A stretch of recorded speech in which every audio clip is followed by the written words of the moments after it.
"Where's your husband?" Ethan Carter asked with a smile that made the entire ballroom go quiet. And before I could answer, laughter rolled across the room, like everyone had been waiting years for that single question. They thought they already knew the ending to my story. They had no idea the man they were mocking me for was already standing close enough to hear every word. I tightened my fingers around the small gift bag I had almost decided not to bring, and reminded myself why I had walked back into this hotel after 5 years. I wasn't here to prove anyone wrong. I was here to congratulate an old classmate, smile politely, and leave before the past convinced me it still owned a piece of my heart. The Grand Riverside Hotel looked exactly the way expensive places always did. Polished marble floors reflecting crystal chandeliers, waiters weaving through clusters of guests carrying sparkling water, and tiny desserts that looked too perfect to eat. My navy blue dress was simple, elegant without demanding attention, and I preferred it that way. Attention had never brought me anything except judgment. I had barely taken 2 steps into the reunion before familiar faces turned toward me. Some genuinely surprised, others quietly amused as if they had just spotted the only person who hadn't kept up with everyone else's success. "Claire Bennett," someone whispered. "I almost didn't recognize you."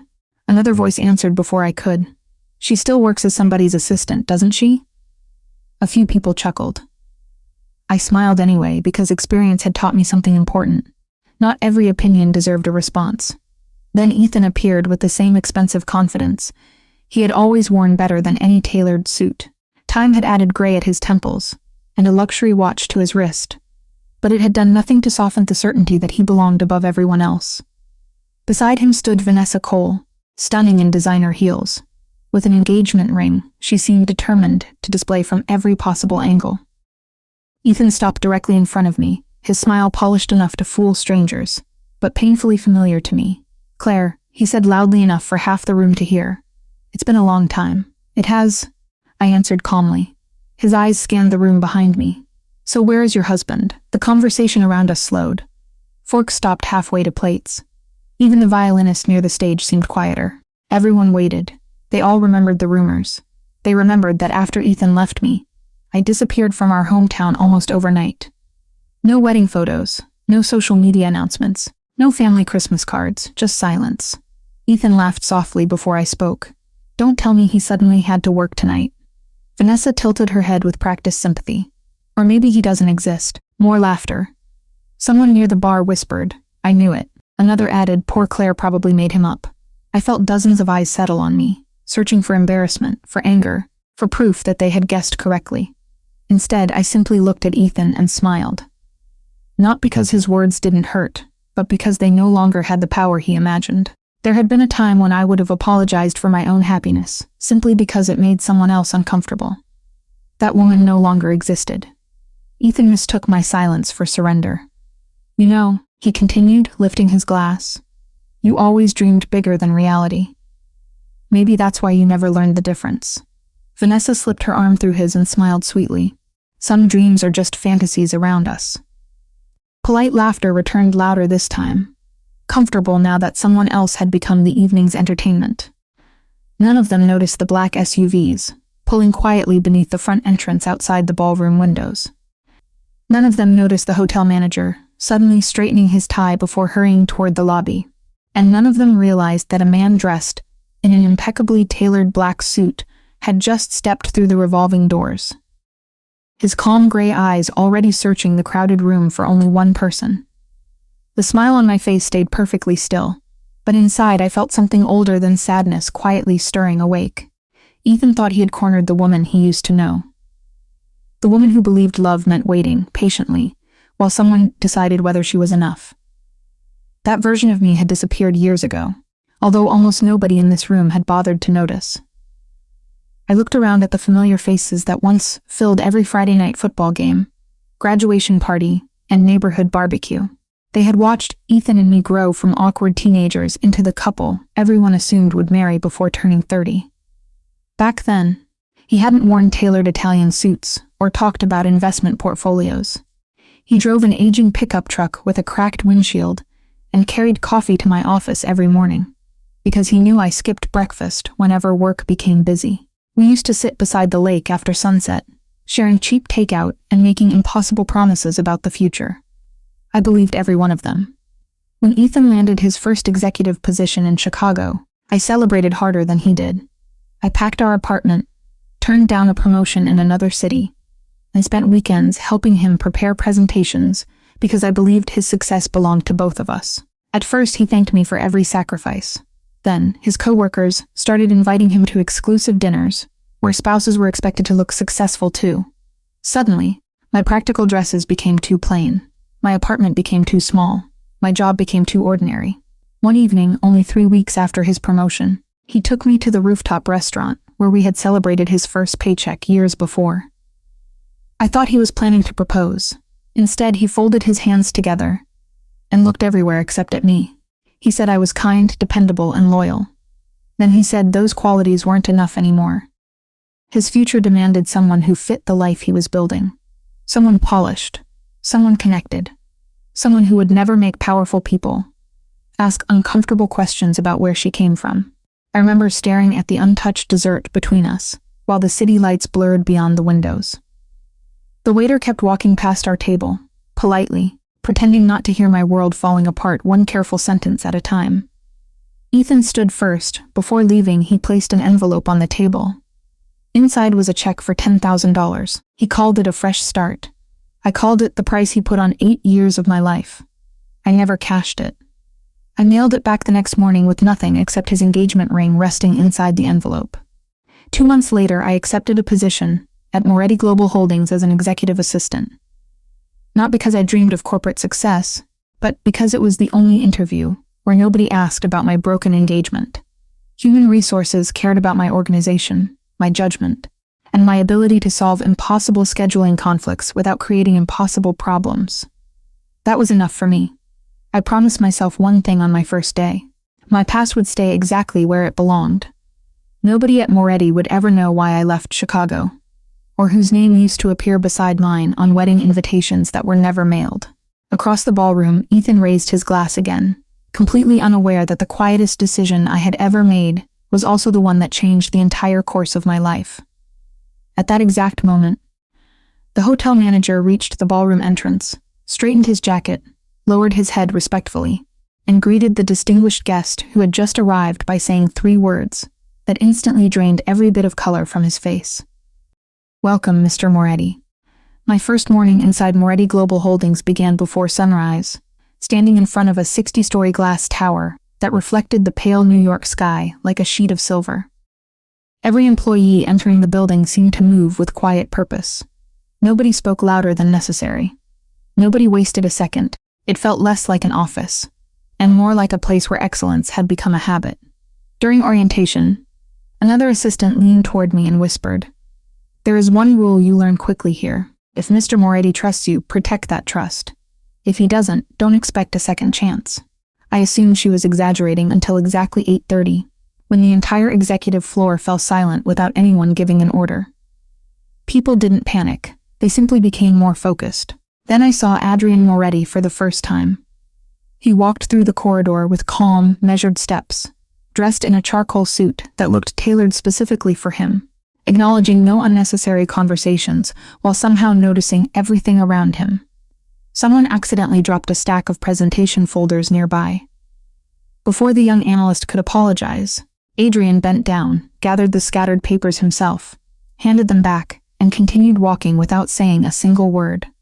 That tiny moment confused me more than any rumor I had ever heard. Powerful men usually expected others to clean up every inconvenience.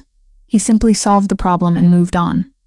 3 weeks later, I was assigned as his executive secretary after another assistant accepted a transfer overseas. Everyone treated it as either the greatest opportunity in the company or the fastest path to failure. The first month tested every skill I possessed. International meetings changed time zones overnight. Charity events overlapped with investor conferences. Flight schedules shifted because of weather. Somehow, Adrian never raised his voice. Instead, he asked simple questions that forced people to think instead of making excuses. "What solution do you recommend?" became the sentence I heard more than any other. One rainy Thursday evening, nearly everyone had gone home, when the power briefly flickered across Midtown. I found Adrian alone, in the executive conference room reviewing documents under emergency lighting because the backup generators hadn't yet restored the main floor. Outside, heavy rain hammered against the windows overlooking Manhattan. I quietly placed a fresh cup of coffee beside him and unfolded the printed briefing he would need for the following morning. He glanced up for only a moment. "You stayed." I smiled. The work wasn't finished. He studied me with an expression I could not read before returning to the papers. "Most people leave when they can. Most people probably have someone waiting for them at home," I answered honestly.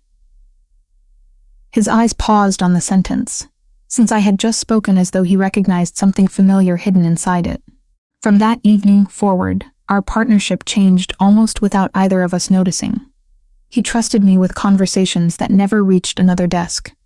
I learned the difference between the ruthless businessman newspapers described and the private man who quietly funded children's hospitals, veterans' housing, and scholarships without allowing his name to appear on a single building. Months later, after a charity gala ended well past midnight, I discovered him sitting alone in the empty ballroom, staring at hundreds of abandoned chairs. "Everyone applauds success," he said softly without looking at me. "Very few people stay after the applause ends." I answered before fear could stop me. "Someone should." That was the first time Adrian Moretti smiled at me without reservation. It was small, genuine, and unexpectedly warm. I didn't realize until much later that the quiet conversation in an empty ballroom had become the beginning of a story neither of us had planned to write, and it eventually led to a wedding that only 6 people in the entire world knew had ever happened. The words "Welcome, Mr. Moretti" floated across the ballroom so quietly that almost nobody noticed them. But I saw the hotel manager straighten his posture, as though the arrival of a single guest had suddenly changed the importance of the entire evening. Ethan didn't hear it. He was too busy enjoying the attention gathered around him. Vanessa lifted her champagne glass with a confident smile and slipped her hand into his. "Since everyone is catching up tonight," she said brightly, "why don't we share a little good news?" A server wheeled out a small display holding framed architectural renderings of a luxury condominium development. Ethan accepted the microphone without hesitation. "Vanessa and I are proud to announce that our company just secured its biggest project yet." Applause spread through the room. Several former classmates congratulated them, admiring the glossy images of rooftop pools and skyline views. Ethan looked directly at me before adding, "Success comes from surrounding yourself with people who move you forward." The message landed exactly where he intended. Vanessa smiled sweetly and turned toward me. "Claire, you always had such neat handwriting. Would you mind helping us?" She held out a silver marker. "We're asking our friends to sign this presentation board as a keepsake. Since you work as an executive assistant, you probably have the nicest penmanship here." A few guests laughed politely. Someone whispered that, at least I had finally found a useful talent. I accepted the marker without arguing. Years ago, I would have heard humiliation in every word. Tonight, I heard insecurity disguised as confidence. I signed my name neatly in the corner, wished them congratulations, and handed the marker back. My calm answer seemed to disappoint Ethan more than any argument could have. He stepped closer with the same practiced smile. "You always were good at supporting other people's dreams." Before I could respond, he reached into his jacket and removed a crisp $100 bill. Holding it between 2 fingers, he extended it toward me. "For old time's sake, consider it a thank you for helping with our celebration." The room became painfully still. Nobody reached for a drink. Nobody interrupted. Every eye settled on the space between us. The bill remained suspended in the air like a test of dignity. I looked at it for one quiet second before gently folding Ethan's fingers back around it. "Keep it," I said softly. "You may need it more than I ever will." My voice never rose. My expression never changed. Yet, something shifted across the faces surrounding us. A few classmates glanced away, suddenly uncomfortable, with what had started as harmless entertainment. Vanessa forced a laugh that sounded thinner than before. "Still proud, I see." "No," I answered, "just grateful." She frowned, unable to understand why someone standing alone could speak with such peaceful certainty. At that exact moment, the ballroom doors opened completely. The hotel staff moved aside in perfect unison. Conversations stopped one after another, until the only sound left was the distant music from the string quartet. Several executives near the entrance immediately stood to greet the distinguished guest who had just arrived. Ethan turned casually, expecting another wealthy investor he could impress. The color slowly disappeared from his face as Lucas Hayes entered first, scanning the room with calm professionalism before stepping respectfully to one side.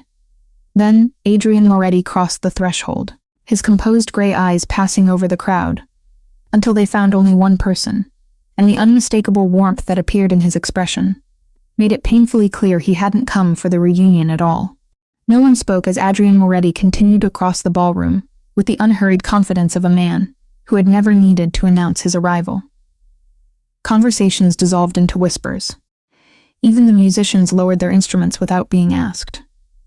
Executives from 2 nearby tables immediately stood to greet him, but Adrian acknowledged them with nothing more than a courteous nod, before continuing forward. Lucas Hayes remained a respectful distance behind him, quietly redirecting anyone who attempted to interrupt. Ethan quickly straightened his jacket, forcing the polished smile that had served him well in countless business meetings. He stepped forward, extending his hand with eager confidence. "Mr. Moretti, it's an honor to finally meet you. I'm Ethan Carter." Adrian's pace never changed. His eyes never shifted toward the offered hand. He walked past Ethan so naturally that the gesture remained suspended in the air, unanswered. A ripple of uncomfortable silence spread through the room. Ethan slowly lowered his hand, pretending not to notice the startled expressions surrounding him. Vanessa tried to recover the moment with a bright smile. "Perhaps he didn't hear you." Nobody answered. Adrian had already reached the center of the ballroom. His attention rested entirely on me. For one brief second, the crowded room disappeared, replaced by the familiar calm expression I had seen across countless conference tables and quiet dinners after exhausting workdays. His eyes softened with the same warmth that always appeared when he looked at me. The warmth he never showed during board meetings or negotiations. I realized then that he had heard far more than I ever wanted him to. My heart tightened, not because I feared what he might do, but because I knew how deeply he disliked seeing anyone treated without dignity. He stopped directly in front of me, and noticed the small gift bag still hanging from my hand. The tissue paper had slipped halfway out during the awkward exchange with Ethan. Without saying a word, he gently adjusted it so nothing would fall onto the floor. It was such an ordinary gesture that it almost seemed invisible. Yet everyone watching could see the natural familiarity between us. "I hope I didn't keep you waiting too long," Adrian said quietly, his voice carrying through the silent ballroom without ever becoming loud. I smiled before I could stop myself. "Your meeting ran late." "It did," he admitted with a faint smile. "Thank you for being patient." Around us, confusion spread from face to face. Several former classmates exchanged puzzled glances. They recognized my name, my history, even the way I always avoided attention. But none of them could understand why one of the most influential men in the room was speaking to me, as though the rest of the world no longer existed. Ethan finally stepped forward again, forcing another laugh that sounded thinner than before. "Claire, you never mentioned you worked for Mr. Moretti." I looked toward him calmly. "You never asked." The answer landed with unexpected weight. Vanessa folded her arms, searching for an explanation that preserved the story she wanted to believe. "So, you're his executive secretary?" she asked with visible relief, as though she had finally solved the mystery. Before I could answer, Adrian slowly turned toward her for the first time that evening. His expression remained perfectly composed, but there was unmistakable affection in the way his eyes returned to me. Then, with effortless calm and absolute certainty, he reached for my left hand, gently intertwined his fingers with mine, and the wedding band I had quietly worn every single day caught the light beneath the crystal chandeliers, as every person in the ballroom stared in complete disbelief. The sparkle of the wedding band beneath the chandelier seemed brighter than the hundreds of crystal lights hanging above us. Nobody laughed anymore. Nobody whispered. The silence carried a different weight now, the kind that arrives when certainty collapses in front of undeniable truth. Adrian never released my hand. Instead, he looked at me with the same quiet expression he wore every morning before our first meeting, as though this crowded ballroom had become nothing more than another ordinary moment we happened to share together. "I've been looking everywhere for my wife," he said gently. "I should have arrived sooner." The words settled over the room like a wave no one could escape. Vanessa blinked several times, before forcing an uncertain smile that disappeared almost immediately. Ethan stared at our joined hands as though his mind refused to accept what his eyes clearly saw. "Your wife?" he repeated barely above a whisper. Adrian finally turned toward him. His expression remained calm, neither proud nor angry. "Yes," he answered simply. "Claire is my wife." There was no dramatic announcement, no raised voice, no attempt to impress anyone. The truth alone carried more power than any speech could have. Across the ballroom, several business leaders exchanged surprised glances. One elderly investor quietly nodded to himself, as if a question that had puzzled him for months had finally been answered. Moretti Global Holdings had carefully protected the identity of Adrian's wife from the public. Countless magazines had speculated. Countless reporters had guessed. None of them had ever discovered that the woman standing quietly beside him had continued arriving at the office every morning with the same employee identification badge, sitting through ordinary meetings, organizing impossible schedules, and refusing every opportunity to benefit from her private life. Ethan swallowed hard. "I didn't know." Adrian regarded him with composed courtesy. "That's understandable. Claire preferred a private life, and I respected her decision." He looked back at me with unmistakable affection. Some things become more valuable when they're protected instead of displayed. My eyes met his, and I remembered the evening we signed our marriage license in a quiet courthouse, with only a handful of trusted friends present. I had asked him why he agreed to keep our marriage hidden, when the media would eventually discover it anyway. He smiled exactly as he was smiling now and answered, "Because I want people to value you for who you are before they learn whose last name you carry." That promise had never changed. Around us, former classmates slowly began noticing details they had ignored all evening. The wedding band that had rested on my finger for years. The familiar way Adrian adjusted the sleeve of my jacket because he knew it always slipped slightly at the wrist. The effortless comfort between us that could never be rehearsed. None of it looked new, it simply looked real. Vanessa lowered her eyes, suddenly remembering every sarcastic remark she had made only minutes earlier. Ethan's confident posture disappeared, replaced by the uncomfortable realization that every assumption he had built about my life had been completely wrong. Adrian gently picked up the small reunion gift bag I had been carrying and smiled. "Ready to head home whenever you are." Before I could answer, one of the hotel's senior executives hurried toward Adrian, holding a leather portfolio. He stopped respectfully several feet away. "Sir, I apologize for interrupting, but the board members have just arrived unexpectedly, and they would like to speak with you before they leave." Adrian glanced briefly at the executive, then back at me, waiting for my answer before making his own decision. And every person watching suddenly realized who truly came first in his world. I looked at Adrian and smiled gently. "They've been waiting for you longer than I have," I said. "You shouldn't keep them any longer." He studied my face for a moment, making certain I truly meant it, then gave the smallest nod. "5 minutes," he replied. "After that we leave together." There was no hesitation in his voice, only quiet certainty. He released my hand slowly as though even that simple gesture deserved care, then turned toward the executive waiting beside the ballroom entrance. Before taking a single step away, he looked at Lucas Hayes.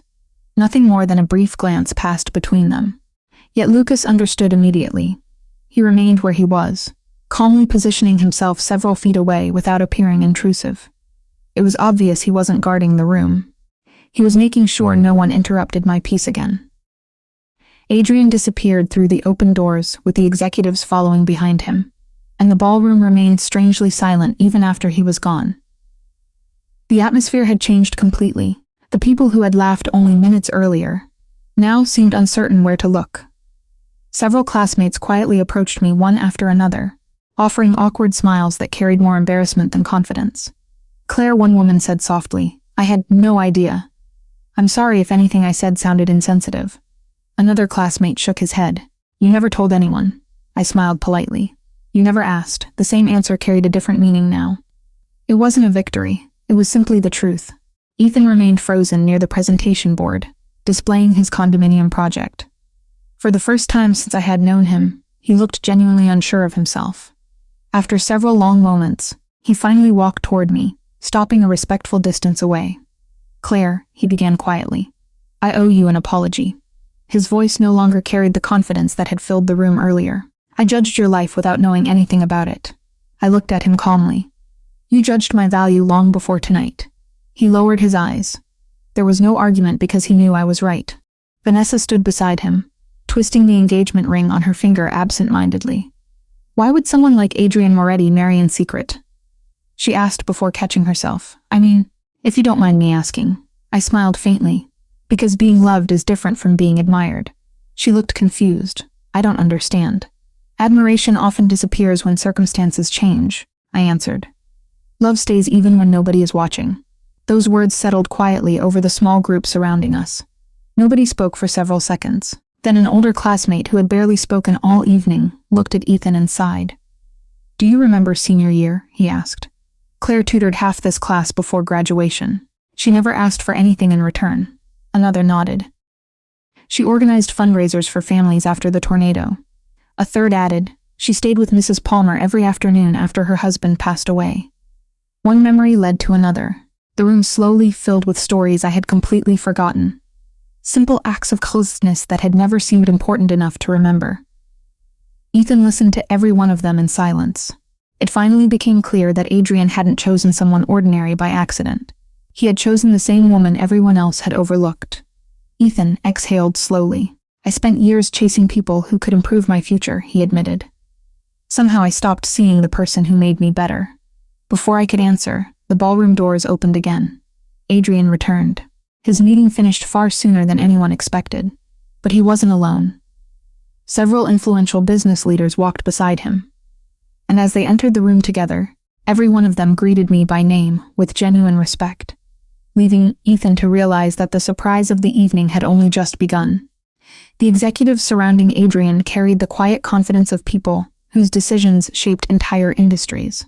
Yet each of them paused to greet me with the warmth of longtime colleagues, rather than the formal respect reserved for the wife of their chairman.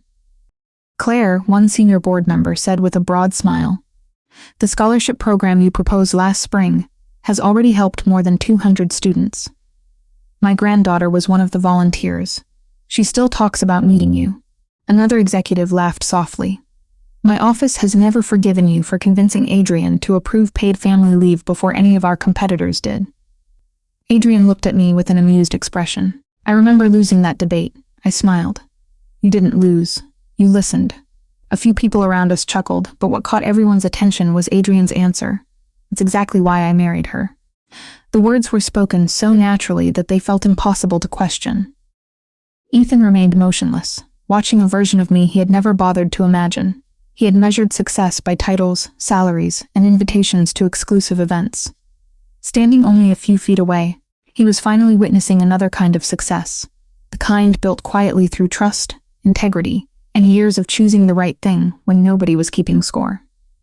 Vanessa looked from Adrian to me, then asked the question everyone else seemed afraid to voice. "If you could have had everything from the beginning, why did you keep working as an executive secretary?" Before I answered, Adrian spoke first. "Because that is what you wanted." He glanced toward me with unmistakable admiration. "On the day we married, I offered to announce our marriage publicly. Claire asked me for only one gift." Several people leaned in slightly, captivated. "She wanted to earn every bit of respect with her own work," Adrian continued. "She said that if people treated her differently because of my name, they would never know who she truly was." A quiet stillness settled over the room. I remembered that conversation perfectly. We had been sitting on a park bench after leaving the courthouse, sharing coffee from paper cups while autumn leaves drifted across the sidewalk. Adrian had reached for my hand and promised that my identity would always belong to me, before it belonged to the world. He had kept that promise every single day. An older woman from our graduating class slowly shook her head. "Claire," she whispered, "you never changed." I smiled gently. "I hope not." Ethan let out a slow breath before stepping closer. "I thought ambition meant climbing higher than everyone else," he admitted. Now I realize I spent years climbing the wrong ladder. There was no bitterness left in his voice, only honest regret. I felt sympathy instead of satisfaction. Holding on to resentment would only keep both of us trapped in a past that no longer existed. Adrian slipped his hand into mine again. "Ready?" he asked quietly. I nodded. Before we turned to leave, Lucas approached, with a small umbrella folded neatly over his arm. Through the ballroom windows, a light rain had begun falling across the city, just like the rainy evening, years earlier, when I had brought Adrian a cup of coffee instead of going home. He smiled, as though remembering the very same moment. You still carry an umbrella for everyone else before yourself, he said softly. I laughed. Someone should. His eyes warmed with quiet affection. That's the woman I fell in love with. As we started walking toward the exit together, the entire ballroom instinctively stepped aside. Not because of power or wealth, but because everyone finally understood that the greatest thing standing before them had never been Adrian Moretti's influence. It had always been the quiet strength of the woman walking beside him. The cool evening air welcomed us as we stepped beneath the hotel entrance canopy, where soft rain painted the city lights into ribbons of gold across the pavement. Adrian opened the umbrella above us before I even noticed the drizzle. It was the same quiet habit he had carried through every season of our marriage, always paying attention to the small things before they became problems. Behind us, the ballroom doors remained open just long enough for the sounds of conversation to drift into the night. But neither of us looked back. For the first time in years, I felt no need to wonder what anyone inside thought about me. The questions that had followed me for so long had finally lost their voices. Adrian glanced at me with a gentle smile. Do you remember the first thing you asked me after we got married? I laughed softly. I asked whether anyone would believe that the chairman of Moretti Global forgot where he parked his own car. He smiled. That was the second question. I looked at him curiously. The first? His eyes warmed with quiet affection. You asked if we could promise never to let titles become more important than kindness. I felt my throat tighten as the memory returned. It had been such a simple promise, spoken over paper cups of coffee and courthouse flowers, yet it had shaped every decision we made afterward. I squeezed his hand gently. You kept that promise better than I did. He shook his head. No, I only learned how because I married you. Just before we reached the waiting car, footsteps approached behind us. Ethan stopped several feet away, careful not to intrude. The confidence that had once defined him had been replaced by something far quieter. Claire, he said sincerely, I don't expect forgiveness and I know I can't change the past. I only wanted to thank you. I looked at him with calm understanding. For what? He smiled sadly. For reminding me that success without character is only expensive loneliness. Neither of us spoke for a moment. The rain filled the silence more gently than words ever could. Finally, I answered. Then do something good with what you learned. That will matter more than apologizing to me. He nodded once, understanding that some endings weren't about reclaiming what had been lost, but about becoming someone better because of it. As he walked back toward the hotel, I realized I no longer carried any resentment. It had quietly disappeared somewhere between the life I thought I wanted and the life I had been blessed to find.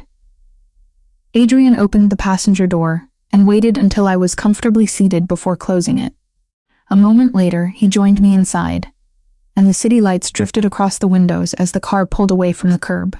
We rode in comfortable silence until he looked at me with the playful smile that always appeared when nobody else was around. One more question, he said. I tilted my head. What's that? He chuckled softly. Do you remember what they kept asking you tonight? I smiled, already knowing the answer. Yes. He reached across the center console and intertwined his fingers with mine. If anyone ever asks again where your husband is, he said warmly, tell them exactly what you told yourself all those years ago. The right person doesn't stand behind you to make you look stronger. He stands beside you so you never have to face the world alone. I rested my head lightly against his shoulder as the skyline stretched ahead of us, brighter than it had looked in years. Outside, the rain slowly faded, revealing a sky where the first stars were beginning to appear. Some people spend their lives searching for someone powerful enough to change their future. I discovered that the greatest gift was finding someone who never asked me to become anyone other than myself. And in the end, that quiet truth became worth far more than every opinion we left behind.